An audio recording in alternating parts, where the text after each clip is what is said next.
Hey ho, warga barbar encang-cing nyababe dimanapun Anda berada. Gimana kabar kalian hari ini?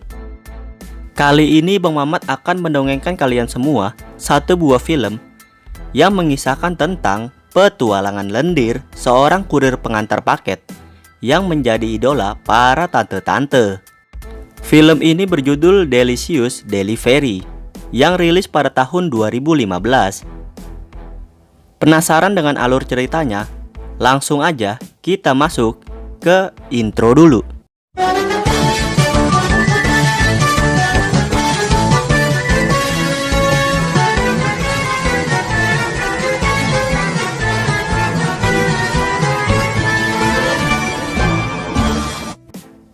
Awal cerita kita diperlihatkan dengan seorang pria yang sedang asik menelpon dengan seseorang. Pria tersebut bernama Liu. Ia adalah seorang pemuda tampan yang akan diputuskan oleh pacarnya. Dan ia juga memutuskan untuk keluar dari sekolahnya setelah ayahnya bangkrut. Diketahui bahwa dulunya Liu adalah anak dari orang kaya. Namun setelah ayahnya bangkrut, semua keadaan menjadi berbalik. Bahkan pacarnya sendiri ingin menyudahi hubungannya dengan Liu. Untuk menyambung hidupnya, ia memutuskan untuk mandiri dan mencari pekerjaan. Pada akhirnya ia pun diterima bekerja sebagai kurir pengantar barang seperti emas-emas JNE. Di hari pertamanya bekerja, ia mendapat tugas untuk mengantar barang ke salah satu pelanggannya, yang ternyata adalah seorang tante-tante. Dan kita panggil saja dengan nama Tante Lisa. Setelah itu ia lanjut mengantar barang ke pelanggan keduanya, yang juga seorang tante-tante. Untuk tante ini kita panggil saja dengan nama Tante Dewi. Melihat ketampanan Liu, si Tante Dewi pun menjadi tertarik kepadanya dan mengajak Liu untuk masuk ke dalam rumahnya sambil menyuguhkan kopi dan berbincang-bincang santuy. Namun di sini belum terjadi mantap-mantapan. Setelah itu Liu melanjutkan tugasnya untuk mengantar paket ke pelanggan ketiganya. Pelanggan tersebut rupanya sedang berantem dengan suaminya. Untuk tante ini kita panggil saja dengan nama Tante Mira. Beberapa saat kemudian, terlihat Tante Lisa dan Tante Dewi sedang jalan berdua. Diketahui mereka berdua ternyata berteman dekat. Saat sedang asik ngobrol, tak sengaja mereka berdua melihat Liu yang sedang bermain bola. Di sini para tante beranggapan bahwa Liu adalah seorang pria yang tampan, gagah, maco, dan idola banget pokoknya mah. Singkatnya, para tante ini mulai kepincut dan tergoda oleh sosok Liu yang memiliki ketampanan seperti saya. Keesokan harinya, Tante Lisa kembali memesan barang kepada Liu. Namun Liu beranggapan ada sesuatu yang janggal pada barang tersebut, di mana barang itu seperti tidak ada isinya atau kardus kosong. Setelah itu Tante Lisa mengajak Liu untuk masuk ke dalam rumahnya dan menyuguhkan segelas kopi anget. Saat dibuka paket tersebut, ternyata itu berisi sebuah alat bantu untuk gitu-gituan. Singkatnya Liu pun digoda oleh Tante Lisa. Namun dikarenakan Liu yang mulai tergoda dan lemah iman, mereka berdua pun bermantap pria. Setelah selesai bermantap pria dengan Tante Lisa, Liu pun melanjutkan pekerjaannya. Tiba-tiba saja ia melihat Tante Mira yang sedang sibuk mengoprek mobilnya yang tidak bisa menyala. Singkatnya Liu pun membantu Tante Mira untuk membetulkan mobilnya.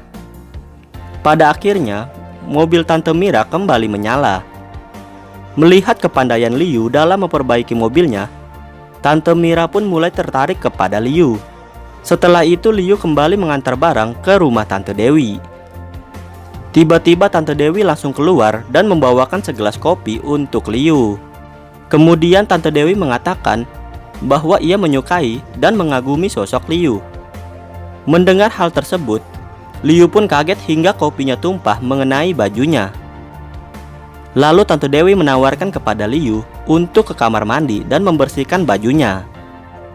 Namun kampretnya, bukannya membersihkan bajunya, Tante Dewi malah mengajak Liu untuk bergenjot ria. Mereka berdua pun genjot-genjotan.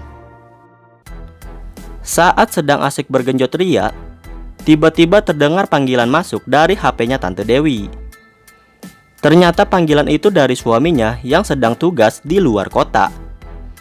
Sementara itu Liu pun bergegas untuk kembali ke kantornya.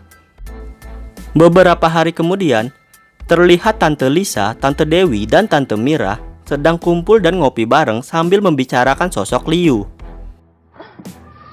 훈남이라고 소문 자주 하더라. 지난번에 우리 남편 차에 몰카다 할 때. Di tempat lain, Liu sedang mengantar sebuah paket kepada pelanggan barunya. Ternyata pelanggannya itu adalah seorang wanita muda. Kita panggil saja dengan nama Rosida. Setelah dari situ, Liu kembali mengantar paket ke rumah Tante Mira. Namun beberapa kali ia memencet bel, tidak ada seorang pun yang membukakan pintunya. Pada akhirnya, ia memutuskan untuk nyelonong masuk ke dalam rumah Tante Mira. Saat sedang berada di dalam, ternyata Tante Mira sedang terburu-buru turun dari tangga dan kaget melihat Liu yang berada di dalam rumahnya. Singkatnya, Tante Mira menceritakan kepada Liu bahwa saat ini ia sedang mengintai apa yang dilakukan suaminya di belakangnya. Ia lalu mengajak Liu untuk mengikutinya menyelidiki suaminya. Kemudian Tante Mira memergoki suaminya yang sedang nakal-nakalnya dengan wanita lain. Lalu Liu mencoba mencegah Tante Mira yang sedang asik memukuli suaminya. Setelah pulang ke rumah, Tante Mira melampiaskan nafsunya untuk bermantap pria dengan si Liu. Beberapa hari kemudian, terlihat Liu sedang berkumpul dengan para rekan kerjanya. Namun di sini Liu terlihat sedang sakit. Mungkin dikarenakan ia kecapean mengantar barang dan bermantap-mantap dengan para tante-tante genit. Lalu bosnya menyuruh Liu untuk beristirahat dan cuti kerja sampai kondisinya kembali membaik. Keesokan harinya, Liu berencana untuk menemui para tante-tante yang mantap-mantapan dengannya. Di sini ada Tante Lisa, Tante Dewi, dan Tante Mira. Lalu Liu mengatakan kepada mereka untuk membuatkan schedule genjot secara bergiliran dan hanya seminggu sekali. Karena sebelumnya Liu bermantap-mantap dengan mereka setiap hari, sehingga dengkulnya kopong. 저는 세 사람이랑 한 번에 하는 거 아닙니까? 힘들어 죽겠다고요 진짜. 저요 어제 쌍코피 흘렸습니다. 네? Singkat cerita, karena Liu sudah melayani mereka semua dengan baik dan benar, Liu pun meminta kepada para tante untuk membantunya PDKT dengan Rosida. Dikarenakan ia sudah jatuh hati kepada Rosida sejak pandangan pertama mereka bertemu. Kemudian percobaan pertama pun dimulai oleh Tante Mira.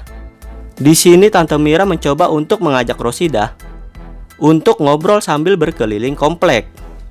Namun dikarenakan Rosida adalah anak rumahan dan tidak suka bersosialisasi dengan para tetangga, ia pun menolak ajakan dari Tante Mira. Setelah Tante Mira gagal, percobaan kedua pun dilakukan oleh Tante Lisa yang berakting kejang-kejang di depan Rosida untuk menarik perhatiannya. Pada akhirnya para tante pun berhasil menemui Rosida. Di sini Rosida mengatakan kepada mereka bahwa dirinya tidak pernah bergaul dengan tante-tante dan tidak pernah berpacaran, apalagi bergenjot ria. Dapat disimpulkan bahwa serabi lempit milik Rosida masih tersegel aman.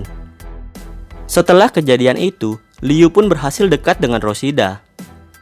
Tetapi, walaupun Liu berhasil dekat dengan Rosida, ia juga tidak melupakan tanggung jawabnya untuk memuaskan para tante genit tersebut. Dikarenakan Liu juga mendapat bayaran mantap-mantapnya dari para tante genit itu. Kemudian, ketiga tante tersebut pun merayakan keberhasilannya karena sudah membuat Liu dekat dengan Rosida. Mereka bertiga juga tidak merasa cemburu dengan kedekatan Liu dan Rosida, sebab mereka hanya menginginkan kepuasan dari burungnya Liu yang berukuran jumbo. Beberapa waktu kemudian, mereka semua berkumpul dan makan bersama. Di sini juga ada Rosida. Setelah kenyang makan, Liu pun berinisiatif untuk mengantar Rosida pulang ke rumahnya sambil ngobrol-ngobrol di jalan. Sesampainya di depan rumah Rosida, Liu pun langsung menciumnya. Dan Rosida pun mendapatkan ciuman pertamanya dari seorang pria. Keesokan malamnya, Liu kembali mengajak Rosida untuk naik suatu wahana di pasar malam. Di sini mereka berdua bersenang-senang sambil tertawa berdua. Singkatnya, Liu pun akhirnya mendapatkan hati Rosida. Setelah itu Liu mengantarkan Rosida untuk pulang ke rumah. Sesampainya di rumah Rosida, ia mengajak Liu untuk masuk ke dalam rumahnya sambil ngopi-ngopi berdua. Namun buntut dari ngopi-ngopi ini, mereka berdua pun memutuskan untuk berwahana kasur dan oh yes.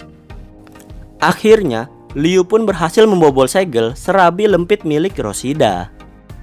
Beberapa hari kemudian, terlihat Rosida sedang mengemasi barang-barang. Dikarenakan ia disuruh oleh orang tuanya untuk tinggal di kampung halamannya. Ia pun berat hati meninggalkan Liu, laki-laki pertama yang membuat ia jatuh cinta dan sudah berhasil membobolnya. Saat ingin pergi, ia melihat ada seorang kurir mengantarkan sebuah paket besar kepadanya. Ternyata isi dari paket tersebut adalah Liu yang tidak memakai baju dan memberikan kejutan kepadanya.